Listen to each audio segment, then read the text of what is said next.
प्रयत्न केला आणि त्यांना मी धीर दिला।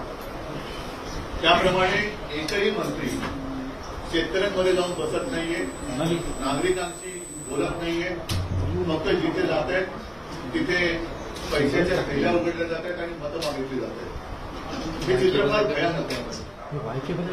आणि जे दोन विषय मी तुमच्यासमोर मांडणार आहेत त्याच्यात साहजिकच आहे, एकूणच मुंबईमध्ये गेले 2-3 वर्ष प्रदूषणाची पातळी फार मोठ्या प्रमाणात वाढलेली।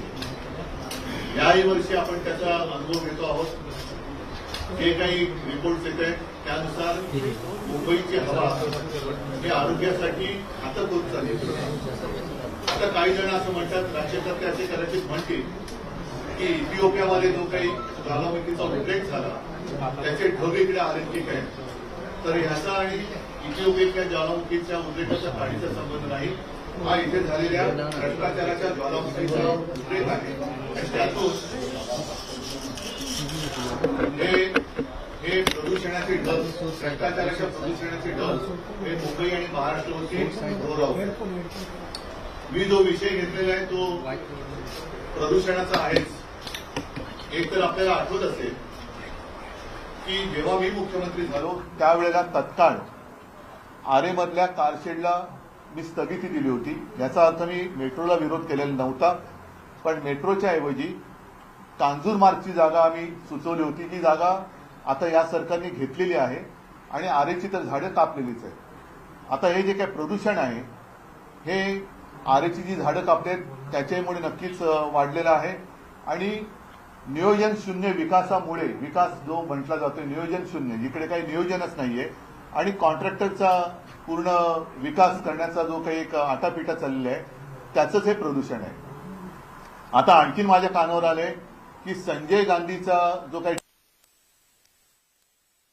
संजय गांधी नॅशनल पार्क हे असं जंगल आहे, जगातलं एकमेव जंगल आहे की जे शहरात आहे आणि इथे केवळ झाडच नाही तर अगदी बिबट्यापासून अनेक जीव तिकडे वर्षानुवर्ष राहत आहेत किंवा पिढ्यानपिढ्या असं म्हणतात, आणि पिढ्या आपल्याच नसतात तर इतर जीवाच्या सुद्धा असतात, तर तिकडे राहतात। हे असं जगातलं एकमेव उदाहरण आहे आणि जंगल आहे तो संजय गांधी नॅशनल पार्क सुद्धा विकास प्लान काहीतरी ते आणतात आणि पिढ्या असं म्हणतात, आणि पिढ्या आपल्याच नसतात तर इतर जीवाच्या सुद्धा असतात, तर तिकडे राहतात। हे असं जगातलं एकमेव उदाहरण आहे आणि ते नाशिकमध्ये करतायत। नाशिकमध्ये पुढच्या वर्षी कुंभमेळा होतो। कुंभमेळा व्हायला पाहिजे कारण गेल्या अनेक वर्ष, अनेक शतक हा कुंभमेळा होतोय। गेल्याही वेळेला तिकडे कुंभमेळा झाला होता। ते करतायत, ते नाशिकमध्ये करतायत। नाशिकमध्ये पुढच्या वर्षी कुंभमेळा होतोय। कुंभमेळा व्हायला पाहिजे कारण गेल्या अनेक वर्ष, अनेक शतक हा कुंभमेळा होतोय। गेल्याही वेळेला तिकडे कुंभमेळा झाला होता आणि तिथे येणारे जे हजारो लाखो साधू संत आणि भाविक आहेत त्यांची गैरसोय होता कामा नये याच्यासाठी सुविधा पुरवण्याचं काम हे सरकारचं असतं आणि असलंच पाहिजे। दुर्दैवाने गेल्या वर्षी प्रयागराजमध्ये जे काही घडलं, चेंगराचेंगरीमध्ये किती नेमके भाविक चिरडून त्याच्यामध्ये काही जणांना प्राण गमवावे लागले, काही जण गंभीररित्या जखमी झाले, त्याचा नेमका आकडा काय अजून आलेला नाही। तर थोडक्यामध्ये तिकडे भाविकांची आणि साधू संतांची गैरसोय होता कामा नये हे शासनाचं काम आहे। आता हे काम आहे म्हटल्यानंतर त्याच्यामध्ये पारदर्शकपणा पाहिजे। आज देखील नाशिकचा पालकमंत्री नेमला का जात नाहीये, एक कोडं आहे आणि त्या कोड्याचं उत्तर या कुंभमेळ्याच्या एकूण होणाऱ्या खर्चामध्ये आहे का, हे एक आपल्याला शोधावं लागेल। अर्थात तो विषय वेगळा झाला, त्याच्यात आता मला जायचं नाहीये। मात्र या कुंभमेळ्याच्या निमित्ताने साधुग्राम म्हणून जे काही होणार आहे, जे गेल्या वेळेला झालं असेल ते नेमकं कुठे झालं होतं याची सुद्धा माहिती आपण सहज मिळवू शकतो। पण या वेळेला तपोवन हे नष्ट करण्यात येणार आहे। आता तपोवन म्हणजे जिथे प्रभू श्री रामचंद्र, सीतामाई, लक्ष्मण हे काही काळ वास्तव्यास होते अशी एक आपली मान्यता आहे। म्हणजे प्रभू रामचंद्राच्या पदस्पर्शाने पावन झालेल्या ज्या काही मोजक्या जागा आपल्या देशात ओळखल्या जातात त्याच्यापैकी तपोवन ही जागा आहे। खरं म्हटलं तर इकडे आतापर्यंत काहीतरी एक श्रद्धेचं ठिकाण निर्माण करण्यात यायला पाहिजे होतं, कारण तिथे जवळपास 60 प्रकारची वेगवेगळ्या प्रजातीची झाडं आहेत, त्यातली अनेक ही औषधी वनस्पती आहेत। ही झाडं सगळीच काही शेकडो किंवा हजारो वर्षांची नाही आहेत, तर झाडं सुद्धा रिजनरेट होत असतात. म्हणजे जुनी झाडं जाऊन त्यांच्यापासून नवीन झाडांची उत्पत्ती होत असते. अशी अनेक वर्ष हे निसर्गाचं चक्र तिथे चालू आहे. थोडक्यामध्ये या तपोवनाने आपल्यापेक्षा जास्त कुंभमेळे अनुभवलेले असतील, पाहिलेले असतील. आणि मुख्य म्हणजे या तपोवनामध्ये जे काही साधुग्राम म्हणून करण्यात येणार आहे, त्या साधुग्राम करण्याला आमचा विरोध नाहीये, पण तपोवनात करण्यात येणार आहे त्याला मात्र आक्षेप आमचा आहे. याचं कारण ही झाडं कापली जाणार आहेत. मग प्रभू रामचंद्राच्या पदस्पर्शाने पुनीत झालेली ही भूमी तुम्ही तिकडे आता साधुग्रामसाठी ही झाडं कापणार, तिकडे साधूंची व्यवस्था करणार, पण त्याच्यानंतर काय करणार हा महत्वाचा प्रश्न आहे. त्याच्यानंतर पुन्हा झाडं लावणार असाल तर मग गेल्या वेळेला जी जागा वापरली होती त्याच जागेमध्ये साधुग्राम का करत नाही? आणि ही झाडं तोडणार आणि गिरीश महाजन म्हणाले 1 झाड कापलं तर 10 झाडं लावणार. तर एवढी जागा जिथे असेल मग तिकडेच जर जागा रिकामी असेल तर तिथेच साधुग्राम का नाही करत? म्हणजे आहे ते मारून टाकायचं आणि मारल्यानंतर पुन्हा तिकडे नव्याने झाडं लावू अशी एक लोणकडी थाप मारायची. हा हिंदुत्वाच्या नावाखाली चाललेला भ्रष्टाचार आहे.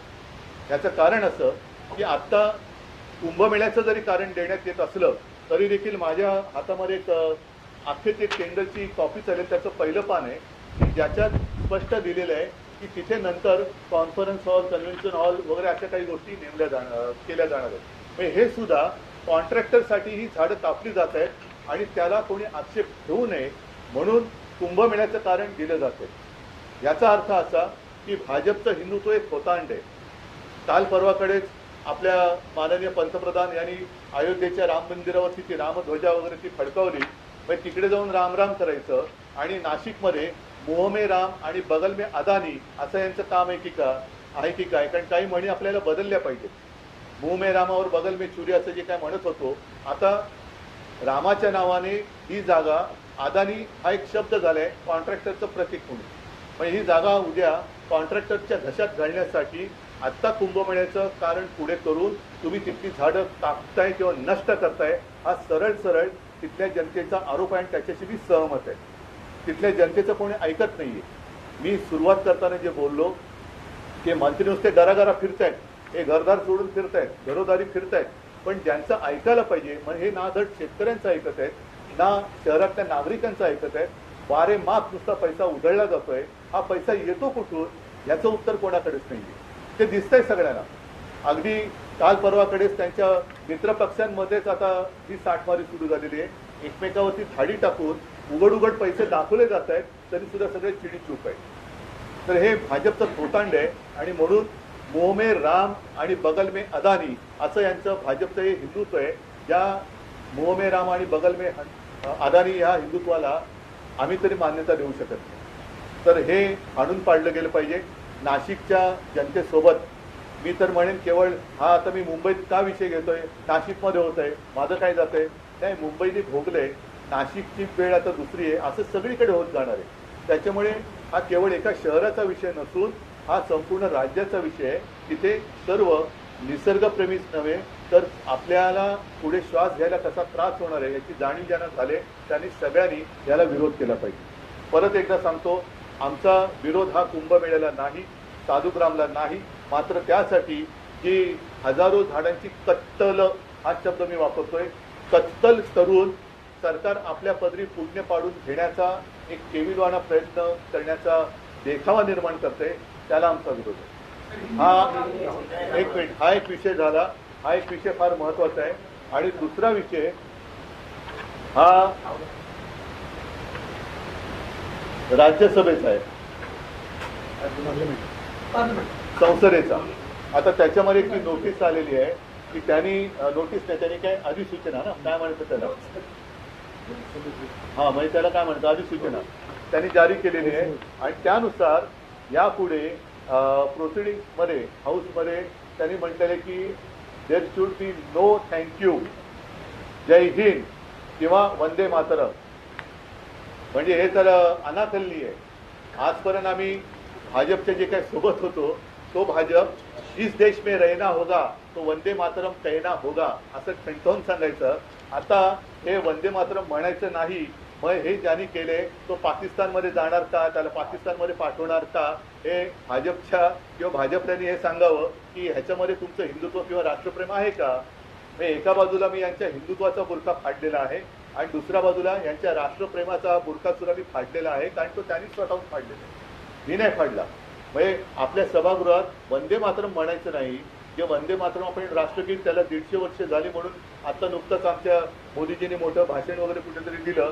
त्या वंदे मातरमला म्हणजे हा जी काय मॅकलेची अवलाद ही भाजपमध्ये कुठून आली? वंदे मातरमला विरोध करणारी मॅकलेची अवलाद ही मोदींना विचारलं पाहिजे की अवलाद तुमच्यामध्येच आहे की जी वंदे मातरमला विरोध करते. त्याच्यामुळे आमचे सर्व संसद जे खासदार आहेत ते आमच्या लोकसभेच्या आणि राज्यसभेत तर आमच्यात 2 आहेत. एक संजय राऊत आहेत आणि प्रियांका चतुर्वेदी आहेत. मी आता 2 खासदार माझ्याकडे सभागृहात ठणठणीतपणाने वंदे मातरम बोलायचं. बघूया कोण आपल्याला बाहेर काढतं. शिवसेनेचे खासदार हे लोकसभेच्या आणि राज्यसभेच्या सभागृहात वंदे मातरम बोलणारच. आणि भाजपमध्ये हिंमत असेल तर आमच्या सदस्यांना त्यांनी निलंबित करून दाखवायचं. पण हा खेळ खंडोबा चाललेला आहे. म्हणजे लोकांना भावनिक एक संभ्रम निर्माण करायचा, मतं मिळवायची आणि मतं मिळवल्यानंतर सगळं मारून टाकायचं. हिंदुत्वाचं सुद्धा नाटक आता तुमचं उघडं पडलंय, राष्ट्रप्रेमाचं नाटक उघडं पडलेलं आहे. आणि ह्याची उत्तरं या निवडणुका बाजूला ठेवून भाजपच्या वरिष्ठ नेत्यांनी, इथल्या चेल्या चपाट्यांनी नव्हे, इथल्या चेल्या चपाट्यांना त्यांना मी खिचगंटीत धरत